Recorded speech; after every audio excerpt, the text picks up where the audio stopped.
The affirmative team will win this debate because we'll prove 3 claims that you'll believe at the end. Firstly, that China will accept this, attracting minimal or no Western backlash or, frankly, interest. Secondly, this will expand the Chinese Catholic Church massively by recruiting a burgeoning Chinese middle class into it, and in so doing, saving the most amount of souls that the Catholic Church can possibly save. And thirdly, this is not theologically inconsistent, and in fact, it is the most theologically consistent move that the Catholic Church, the Vatican, could possibly make. But first, 3 notes of setup. God, I love setup. First, on what loosening ties means. Basically, we think this looks like moving your embassy. Like, this is what they had plans to do in 2007 to essentially no Western reaction.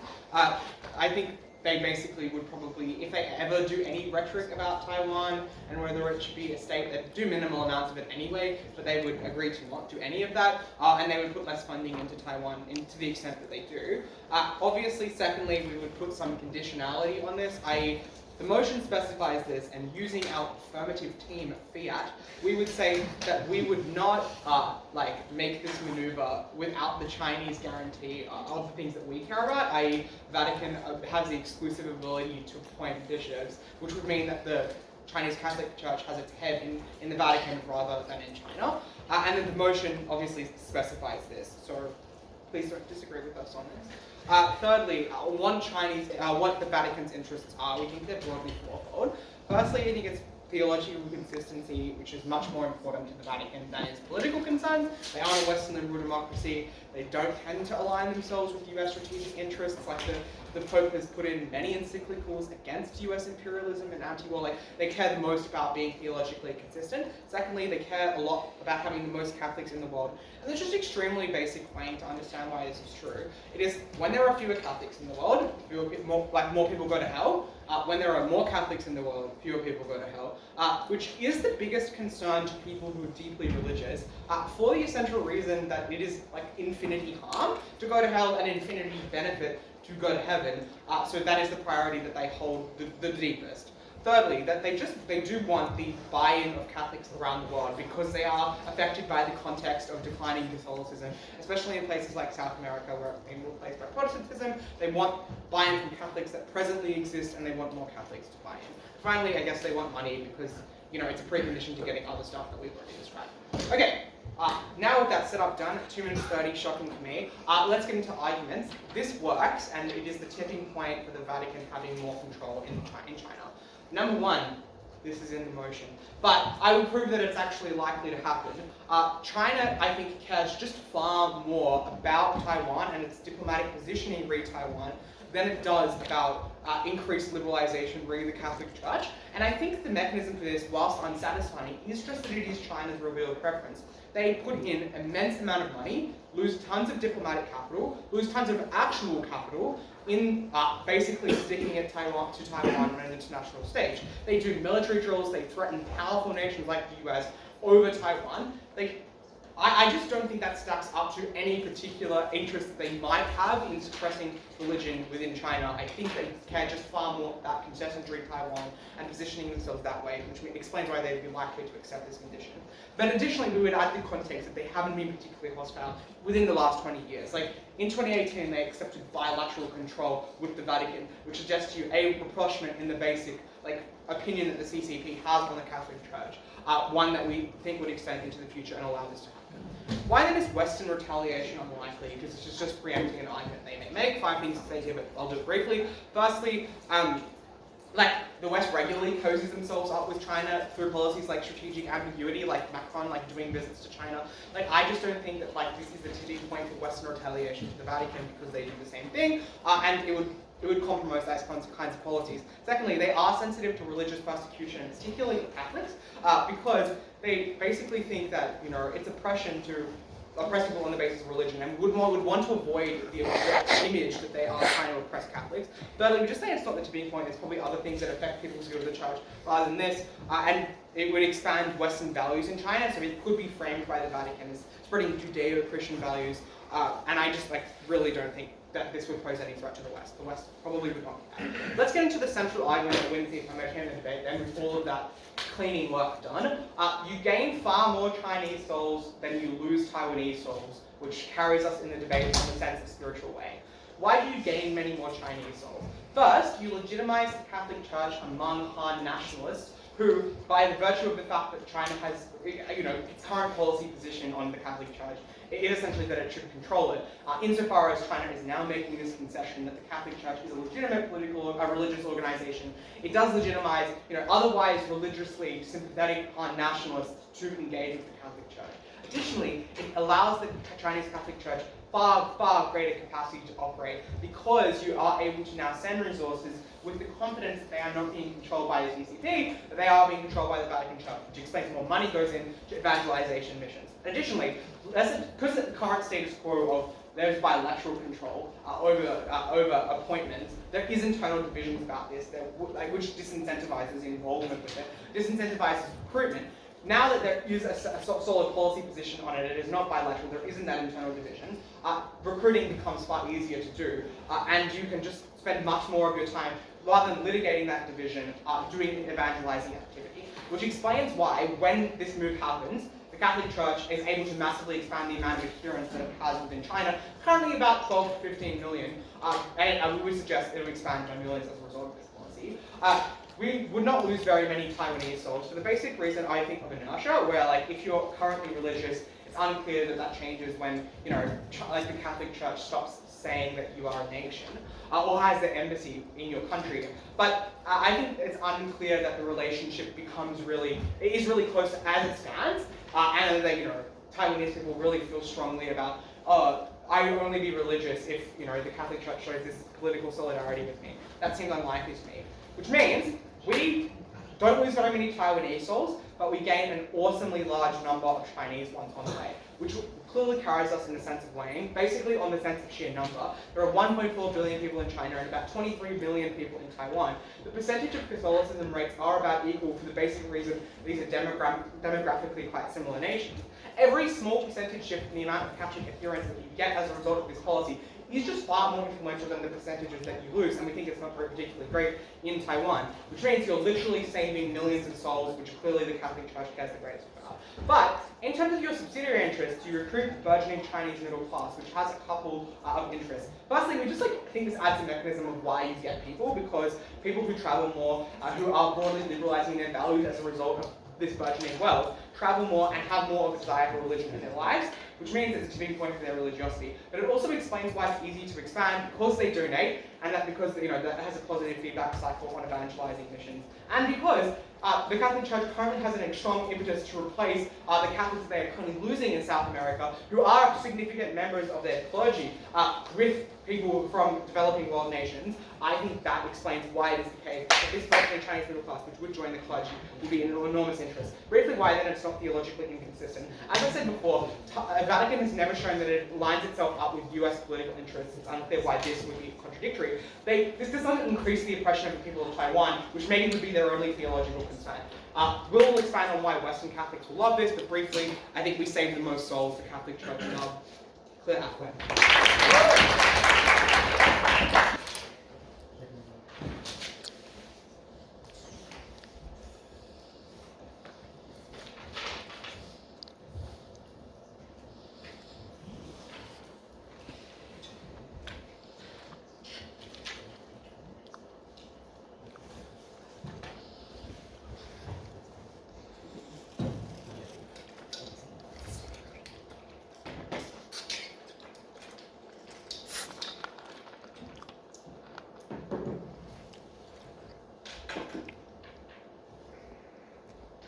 I'll tell you there are 20 million people living in Taiwan. Neg will tell you that that's 20 million Catholic Taiwanese people waiting to happen. Importantly here, what they characterize as loosening ties looks like is completely antithetical to all of the characteristics of China's actual response to Taiwan. What do they say? They say two things. They say this probably looks like moving an embassy, this looks like less funding. Note here, completely contentious with all of the characterization with how severe China actually are to Taiwan in every kind of international relations control. The thing to say here is what they would much more likely have to sacrifice in order to make any of the types of influential control that they would claim under their side is twofold. Firstly, this probably looks like the defrocking of any Taiwanese bishop.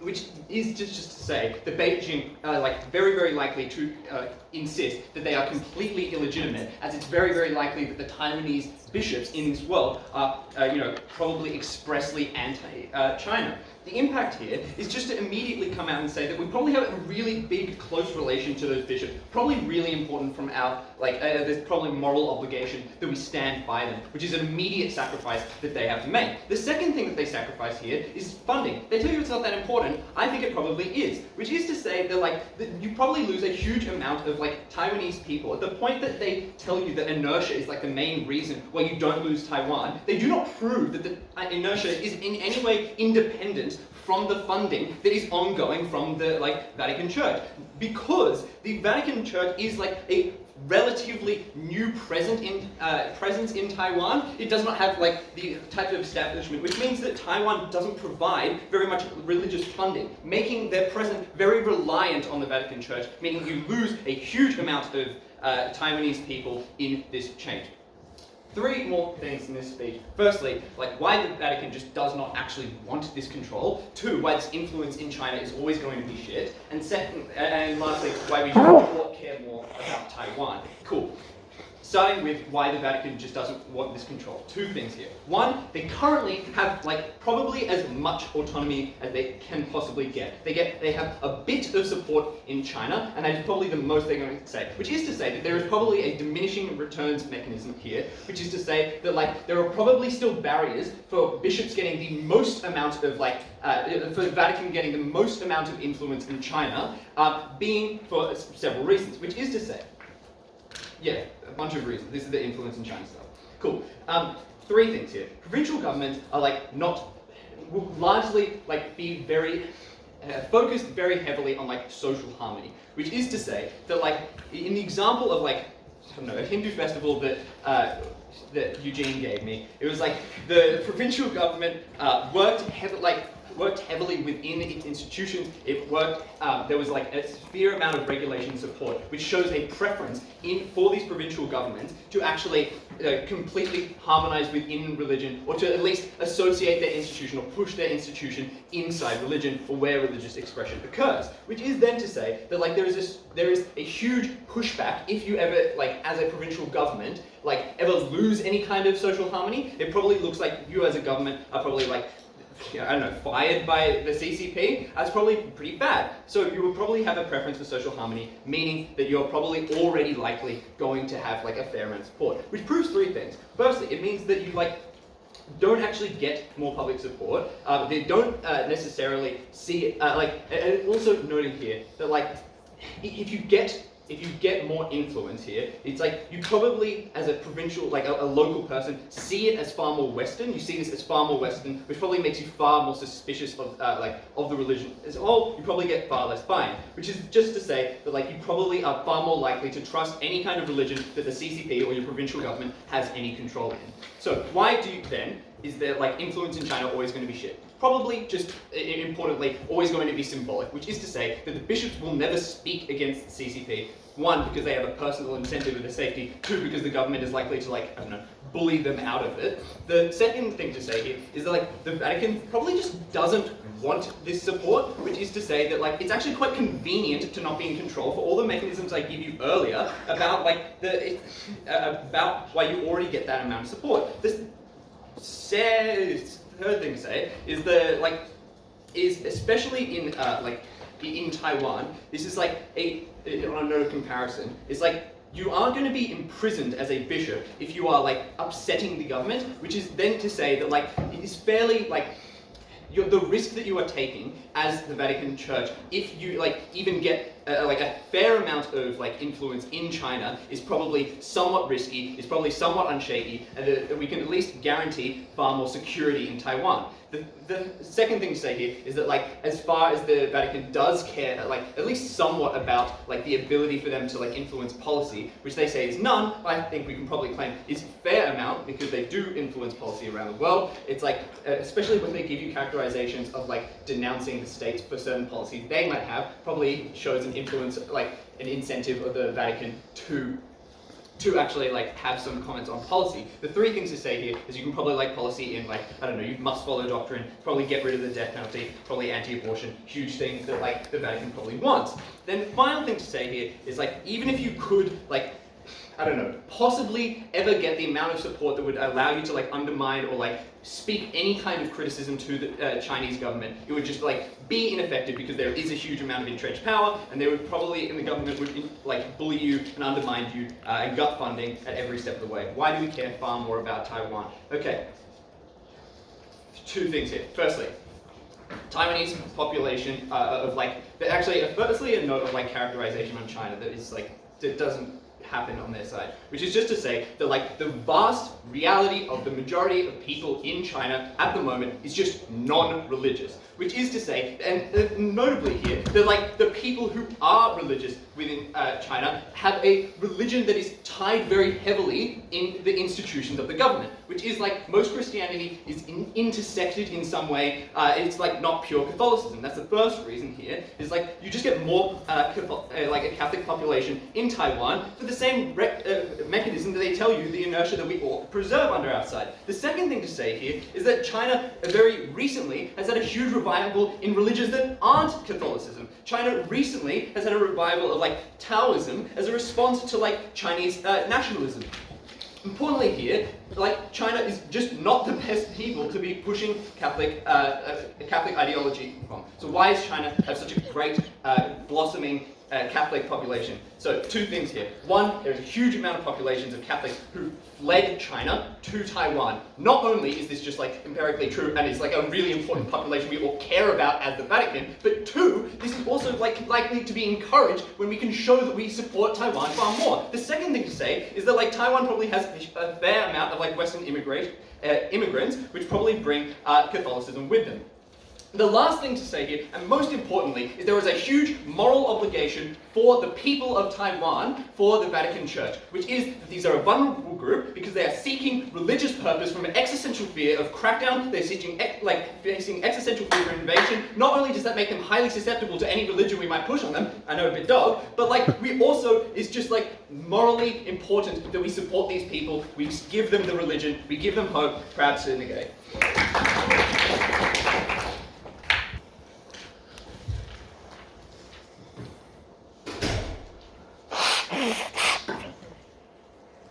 Two big problems with this opposition case. The first is, if you imagine their best case, which is actually there's floods of evangelists going across the Chinese mainland, rapidly proselytizing to a whole bunch of people and making them Catholic. This is a disaster.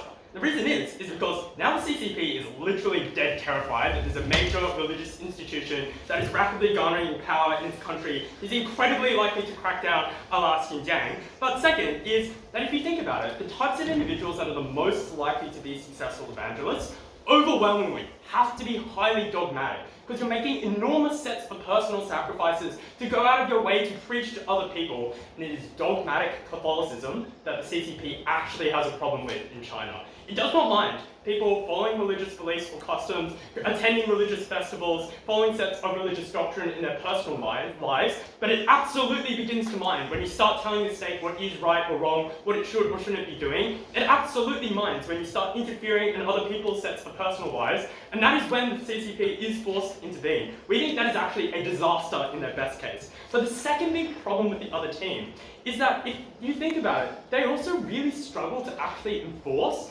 Vatican doctrine within China. I don't think there's any world where they effectively are able to utilize their newfound rights or privileges to, for instance, lobby the Chinese Communist Party to revoke the death penalty. For instance, to ever legalize abortion within China. These are seemingly crazy abilities for the Vatican to effectively do. And as such, there are already a bunch of people that believe in some forms of doctrine, Christian doctrine within China. They often believe in syncretic forms of religion, which have adopted their local folklore to Christian evangelists that were in China literally millennia ago. All of this suggests that the Vatican recognizes it's never going to have strong doctrinal control over the Christians in China, and that is okay. should focus on Taiwan, where it actually can get that control, where it can meaningfully reform people's lives to follow that doctrine.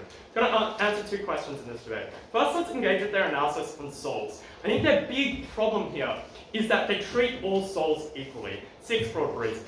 First, the Vatican is actually really counterproductive to evangelism in China. And the reason overwhelming for that, because the Vatican has deep ties and connections to a scarring religious colonial history. That looks like the fact that the Sino-French colonial invasions were fully justified on the persecution of religious preachers within China, which then authorized the French military to intervene on their behalf. And the inequity of those laws was a big part of that justification. Actually means that there is deep scarring where China has recognized Taiwan for so long with a whole bunch of Taiwanese bishops that don't really support the CCP and have said some kind of nasty things about it. All of which means, in the Chinese national consciousness, the vast majority of Chinese genuinely associate the Vatican, and exclusively the Vatican, with a deep and problematic religious history that has been exclusively anti-CCP and anti-China. And as such, they actually really trust the appointments that the CCP provides as bishops far more than they would trust the sets of appointments that the Vatican would provide.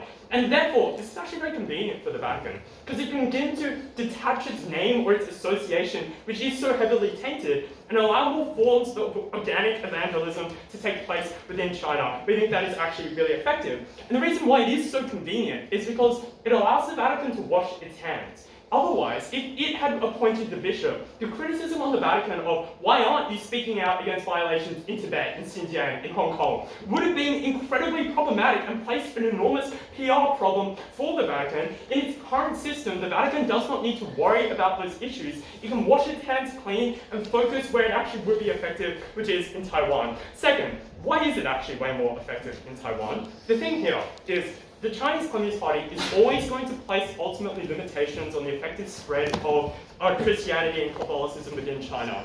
And it's ultimately, therefore, Taiwan, which is a democratic government, which will allow far more sweeping powers that will ultimately hamstring the efficacy of the Vatican to actually proselytize to people within Taiwan. And the reason why this is so much more effective is Taiwan has been significantly historically neglected. It was not part of the huge waves of evangelism across China that took part a millennia ago. And specifically, Taiwan's religious population is growing in a time of serious crisis, that people are increasingly turning to religion out of fear and out of desperation and out of isolation, whereas China is the reverse. And this brings me to my third big problem with the opposition's case. Because the barriers in China, which have existed literally for millennia, but have gotten significantly worse in the modern day, are so substantial that even if you think they could appoint a couple more bishops, this is just unlikely to actually get many more people to be Catholic. Why? And that is not just because of an enormous resurgence of Eastern religions like Confucianism.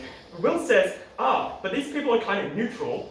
What atheists do you call neutral? The majority of religion in China is no religion, which is code for they come to Australia and like, what the hell? Why did so many people believe in religion here? This is kind of weird. But the second big thing is Taiwan has not had this effect. That is because it has a far more West-aligned form of nationalism, which is interlaced with its resurgence of democracy, or which has increased religious percentages, as it's being so heavily tied with the US as the center of Catholicism. But second, it is because there is such a deep history of religious colonialism within China, has actually made it really hard to evangelize within the country, not to mention my introduction. Whereas if they magically got effective evangelism of a whole bunch of extremists, this would require a CCP crackdown, not just quelling the rights of existing Christians within China, but effectively cutting that in its track. Their last shot here is, but there's a growing middle class that is notorious for being more educated and less likely to believe in religion. This is unlikely to be the population that is actually beneficial to side opposition.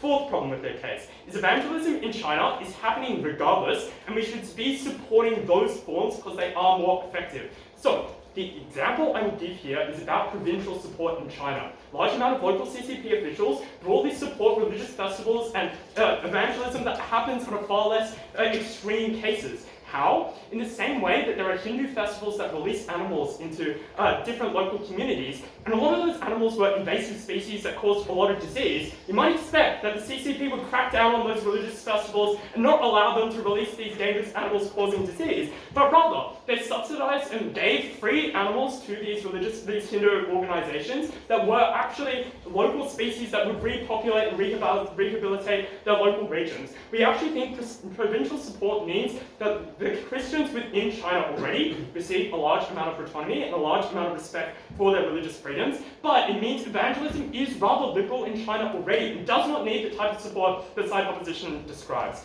This is, I think, at best, their case is short-term. And in the same way that China ultimately is likely to prevent any set of policy that is long-term harming its interests, in the same way that it might have initially followed the contract with Hong Kong, but the moment there seemed to be serious criticism of the Chinese Communist Party, it stepped down and revoked that contract. We think it is the exact same instance that is likely to make this a short-term policy under their side. But last, is we just don't think all souls are created equal. We think that individuals within China have a limited amount of doctrine that they're likely to follow of the Vatican, whereas in Taiwan, they're uniquely quite vulnerable at the moment. They genuinely face a sense of despair and religious desperation, which the Vatican should feel, because it is a more important religious obligation to help those in need who are suffering, but more importantly perhaps, because it actually has the greater capacity to doctrinally influence and actually inform the policy of Taiwanese individuals on the ground. And as such, we think we both get more souls because in China it is so difficult, but we actually get the souls that matter, which genuinely would be shaped by the doctrine of the Vatican. That is why we're happy to propose it. All right. 3 things in this speech. First thing I'll do is explain why monocephaly is the Catholic Church's most important priority above all other, I think, evangelical impulses. The second one is just to talk about the likelihood of the Catholic Church's religious success in China and Taiwan. The final thing is, actually I'm not going to do it finally, but anyway, what kind of concessions China is likely to demand, I think, maybe a useful characterization issue. I'm actually going to start with that one to get it out of the way, because I think it sort of informs the way the rest of the debate goes. Negative, I think, is makes the claim that China is particularly anti-Taiwan, and because China is particularly anti-Taiwan, they're likely to demand very high levels of concession from the Catholic Church in order to kind of get the benefits that the Catholic Church wants in this debate. I have a couple of problems with this argument. The first one is I just don't think the logic makes sense. Like, it doesn't really make sense to me why, because China doesn't like Taiwan, they then have a high kind of degree of strictness on the Catholic Church. That is not normally how negotiation works. The second thing is it is counterfactual. Like here are 2 facts. Number 1, in 2007, China and the Catholic Church almost reached an agreement to do the thing we spoke about moving the embassy. So I think that speaks to a revealed tendency of both parties to be willing to negotiate. And indeed, in 2018, actually, since 2018, the appointment of bishops has been bilateral. That is to say, the Catholic Church and the CCP work together to appoint bishops. What that suggests is, I just think that characterization is kind of untrue. I think there is a willingness. And thirdly, I think it is unclear why China especially cares about the presence of Catholicism in Taiwan, which is why it's super bizarre for them to be like, well, they're going to demand that you defrock Taiwanese priests. No. China's objection to Taiwan is about things like diplomatic legitimacy, which is why they care where the Vatican's embassy is. They don't particularly care about excommunication. Like, that's not something that China particularly believes in. And so I think it's really, it escapes me why China would insist upon defrocking Taiwanese priests, but not moving the embassy, something which is very clearly more closely aligned to their interests. Finally, I just want to note that I think the barrier for appointing bishops is rather low. Like, the reason why China sort of doesn't let the Catholic Church entirely do it in the status quo is to kind of give this impression of a syncretic or uniquely Chinese church. But I think at the point where the Vatican takes steps to reassure China that they are aligned to an extent with China, that they are willing to accommodate Chinese government preferences, I think that is an extremely large symbol and one that, to a large extent, allays those fears. And I think that is why you get the kind of concessions we talk about. Alright, why are those concessions so important? The second issue about why monocephaly, that is to say, having the Vatican as the kind of sole head that runs the Catholic Church, is an incredibly important Catholic priority. We give you a series of reasons why it is very important. The first one is that it is theologically important. That is to say that in the Catholic Church, the Pope is the manifestation of God on earth, and bishops are like subsidiaries of that. They are representing that religious benefit, and that means that like clearly who bishops are is really important. It has to do with the very message that is being propagated and the ability of those people to represent God on earth. And additionally, the Vatican's moral authority is incredibly important, obviously to the Vatican, but also to Catholicism generally, in that it establishes why a lot of Vatican teachings are important, and buy-in is very valuable for Catholics around the world. Secondly, though, I would note that I think monocephaly is important for the integrity of the church within China. That is to say that the chief way in which people are persecuted currently in China for being Catholic is that they are Vatican-aligned Catholics. Like those are the bishops who get imprisoned, those are the missionaries who get fucked over. And I think what that means is if you can solve that problem, you go a long way to protecting Catholics in China. Like most Catholics in China aren't that antagonistic towards the CCP. They, have incentives to self-preserve, and they want to do good work in China. Like they want to do missions and stuff. When you're able to resolve the religious question of having the true moral authority of the Vatican Church in the Chinese Catholic Church, you stop that kind of tension from existing. I think that is extremely important. Thirdly, though, I think this is really important for your capacity to resource the Chinese Catholic Church. And that is just for the reason that I think there's less willingness to provide that church with funds if you do not believe that it is led by people with moral authority. Like if you think that the people who are being appointed to lead that church aren't really subsidiaries of the Vatican, if you don't think that they are fully representative of God on earth, I think it is much more difficult to make a case for funneling resources into China. And I think that means that the church is broadly less effective, has less funding to do all of the things that help the church to succeed. What responses do we get from side opposition? The first one I think is pretty woeful. They're like, well, it's so convenient because you don't have to bother to appoint bishops. I think the theological argument we give you is far more complex and better made. Like, you don't care how convenient it is. This is a metaphysical question. It's about God. That develops in Eugene's speech to be like, well, the problem for the church is that there is a trust issue where a colonial past makes it difficult to get buy-in, and therefore having the Chinese government run it kind of deals with that. Again, I think this kind of misunderstands the priorities of the Catholic Church. I think we probably would accept, like a slightly more difficult path if it meant that it was a more genuine church, and that's why this is something that the Catholic Church has continually campaigned for and hasn't stopped doing. But additionally, I would just note that I think the church is willing to make concessions to Beijing. They actually just don't make that many critiques of Xinjiang. I think that I've never heard one personally. I don't think it's super clear or explained on side negative that the church gets away with doing those things when they're able to devolve power to Beijing. And if it was the case that they could do that, they could give so much power that they had this freedom to critique China, I think they would have very little control over the Catholic Church, such that it would meaningfully, lose the extent to which it is meaningfully Catholic. That means that I think the priority for the Catholic Church in this debate ought to be to regain sole control over who is a bishop. And I think that inbuilt in this argument are some reasons why they're likely to do it well. Also, I'll note that this implicitly responds to their stuff about oppression and about your concern for oppression, because this is materially an action to prevent oppression. That is to say that if you can resolve this question, you take away a large stick which is used to beat the Catholic Church in China, you mean that people are less repressed. Alright, let's move on to the likely success in the United States, starting with Taiwan. We hear two things from them. The first thing, I'll deal with the silly thing first, which is they say Taiwan is full of escaped Catholics from China, and therefore there's lots of Catholics there. But then they also say there's not that many Catholics there, but there might be in the future. Unclear. It's also just not true. Like, it's just an asserted non-factual claim about the establishment of Taiwan. It's full of Chinese nationalists from before, why would they be Catholic? Unexplained, untrue. There were 4,000 Catholics or whatever at the establishment of Taiwan. I think that is silly. But even if that is true, I think they're probably fairly convicted on true Catholicism. The better claim is that there are lots of scared, unaligned souls in Taiwan. It's likely that you can beat them. But I also think that there's a lot more competition in Taiwan because it is a more religiously free environment, which means that you have more evangelical churches, you have more charismatic sects. And I think that those churches are likely to be more successful competitors to you because they are more closely aligned to countries like the US, for instance. I think that it is those, things like Hillsong, for instance, that get ahead in Taiwan. They do not get ahead in China because that is a less religiously diverse environment, because the Catholic Church has the institutional capacity to form bonds with Beijing in a way that those evangelical churches cannot. So that, I think, defeats their things about competition. In China, they're the problem is success is actually bad for you because it means that the CCP will crack down. However, I think that the church is relatively good at dealing with syncretic churches. They have a huge number of diverse churches around the world. They accommodate local preferences in many instances across the world, in Latin America, for instance. I think the church is relatively sensitive when it comes to doing things like criticizing China, particularly when so much is at stake, particularly when the belief of so many people is at stake. Additionally, though, and there are other pushes that just to say it might be hard to convert people. Again, like probably kind of hard on either side. I think easier when there is less competition, also for the demographic structural reasons that we give you right from first. The final thing that they say is, well, you can't say things like make them ban abortions. I just don't think you want to. I think what you want to do in this debate is secure the future of the Catholic Church in China, to secure greater autonomy for Catholics in China. That is the most important thing. That is the thing you care about. So proud of you.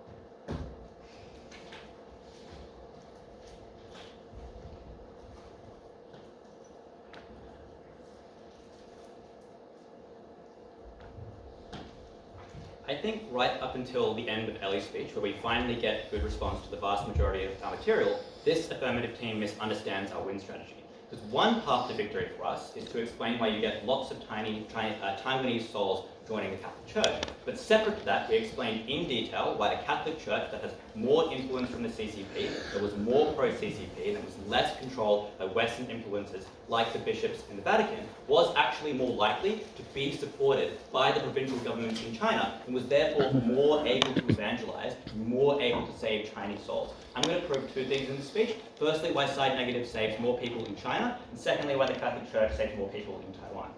Firstly then, on China. Their big push here, and their attempt to win over more Chinese people to the Catholic Church, is that now you're able to win over Han nationalists who are super pro-Taiwan.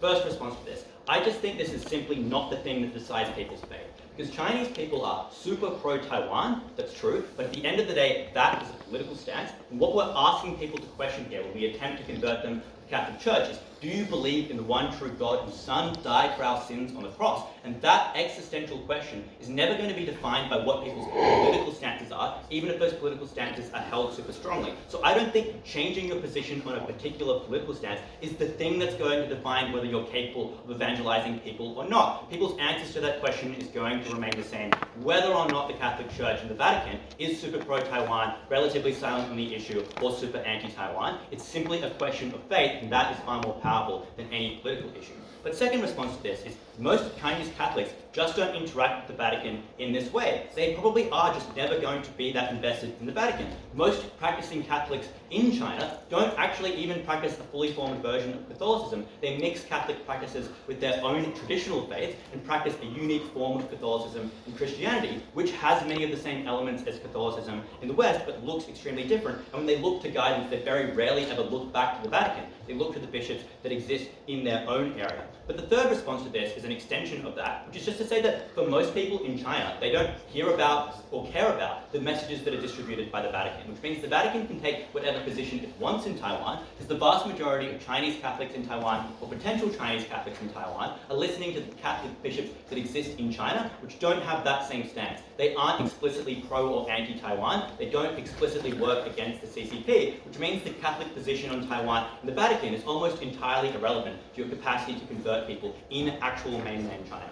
Their second claim here is that you get more donations from people around the world if you aren't seen as being controlled by the CCP. The first response to this is just that the Catholic Church in China is not a televangelist church. They aren't out here seeking donations on TV and advertisements. They get most of their money from the people in China, because people who are Catholics around the world give donations to their own church, which is far more proximate to them. All the money that the Chinese Catholic Church has to actually use to evangelize and to do things like feed people, etc., comes from people in China, which leads to the second response to this claim, which is just that given that most of the money for the Chinese Catholic Church comes from people in China, you should probably believe that they're actually more likely to donate to that church if they are aware that the party which they support has influence over that church. Counterfactually, if they believe that the Catholic Church in China is super controlled by the Vatican, and I would note support in the Catholic Church for the Vatican is not universal.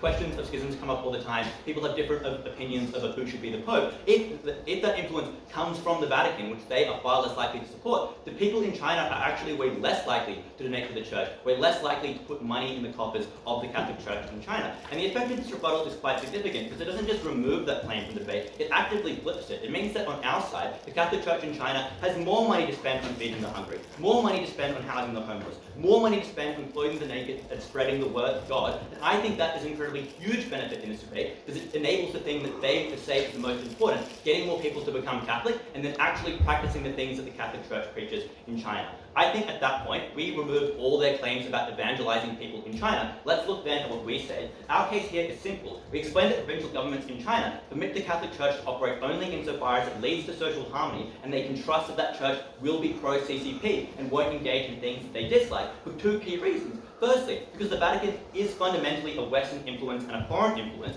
and China is a country that is particularly averse to those kinds of foreign influences, because its strong history of colonialism, and a Catholic Church which has perpetrated colonialism both in China and around the world is not one that they trust. But secondly, because the current Vatican policies are often antithetical to the CCP. For example, their policies on the death penalty, which directly contradict China, which means that in a world in which the Vatican does have total control over the Catholic Church in China, they actually just get much less influence. That's because this precarious footing which allows the Catholic Church to operate lets them do things like collect donations, conduct rituals and festivals that are important to Catholics, or have a platform through which they're capable of evangelizing more Catholics. At the point where you permit the Vatican to have almost total control over the Catholic Church in China, and you remove all CCP influence, what you get is a crackdown on the Catholic Church, a limiting of the capacity of the Catholic Church to express the word of God to more Chinese people, to convert more people in China and save more souls. I think that has a huge impact on the debate because it flips the claims they try and prove about converting people in China. And the response to this that we get at Ellie then is that the Catholic Church actually cares more about mono something or whatever, basically having all the power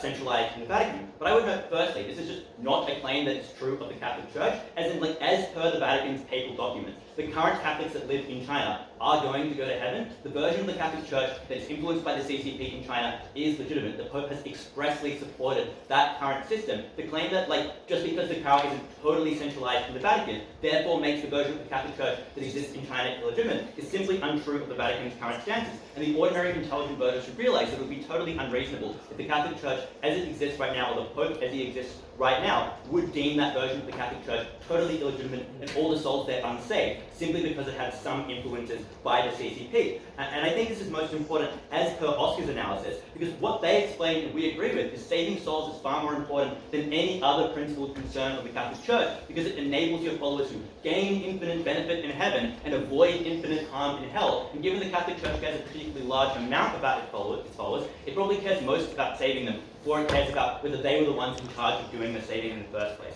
The second response to this is just that, in its current form, the influence that the Chinese Communist Party has over the Catholic Church in China just isn't that prohibitive of spreading the word of God. That is, yes, the Chinese Communist Party does knock out some potential bishops who might be anti-CCP, but they care far more about.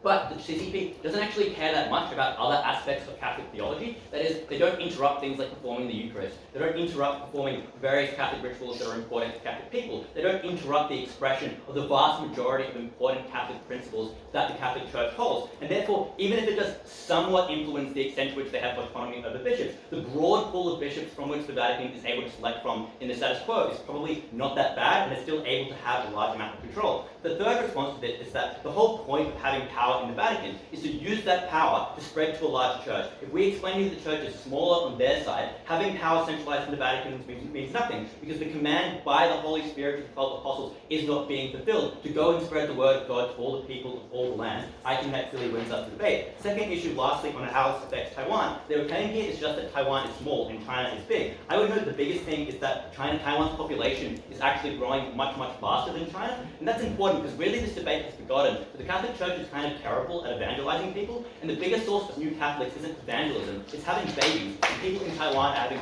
far more babies than people in China, which means you're actually growing the church more. And keeping those people Catholic requires active effort, because faith is hard to keep and maintain. It requires constant funding, constant demonstration that you're practicing what you preach, something we can only do on our side when we maintain ties to Taiwan and funding. Very proud to get it.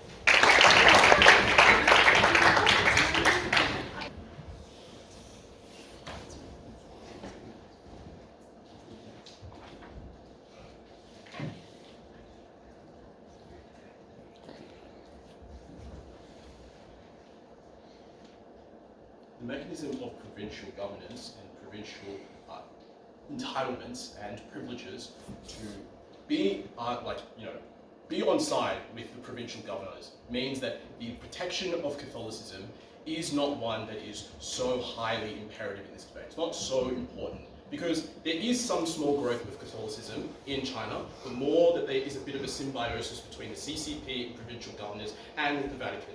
So it's not clear that there's a problem with the uptake of souls in China currently. But if you believe there is a problem, what negative cannot do, affirmative cannot do better. It is hard to say that the Vatican can actually select bishops in China that will improve the palette for Catholicism in China. It is hard to say the number of Chinese souls will increase so drastically and meaningfully that this team can win. The Vatican is an institution that is distinct from the bishops, that believes in things that are antithetical to the CCP's beliefs. For example, they believe that the death penalty should be abolished, literally antithetical to the CCP, unclear why Chinese people might take up Catholicism. But also, it is unclear as to why Catholicism can displace atheism in the hearts of Chinese people or Taoism in the hearts of Chinese people. They do not explain how this is displaced. But the Vatican is also not Xi, and the CCP are hand-selecting, or used to hand-select these bishops, but now it's no longer doing it. The CCP, literally the best actor in a lot of the minds of the people to make decisions about leadership. But even if some set the Chinese people are able to now, because we have these new bishops, change their own religion and what is within their hearts, notably, they need to mechanize how we get into the souls of these people and displace what is there. Even if you believe that they can, affirmative does not prove that this is a meaningful uptake of souls. They do not believe that the kinds of people who will call themselves Catholic in China now are actually meaningfully Catholic, that they believe in every single doctrine that the Vatican wants them to believe in, that they are symbiotes, they do capitulate to the Vatican and God, as opposed to capitulating to the Vatican and God, then the CCP, which is antithetical to what the Vatican wants, which therefore means you do not actually prove that you get people to be meaningfully changed to Catholicism. The affirmative's benefit in China is speculative.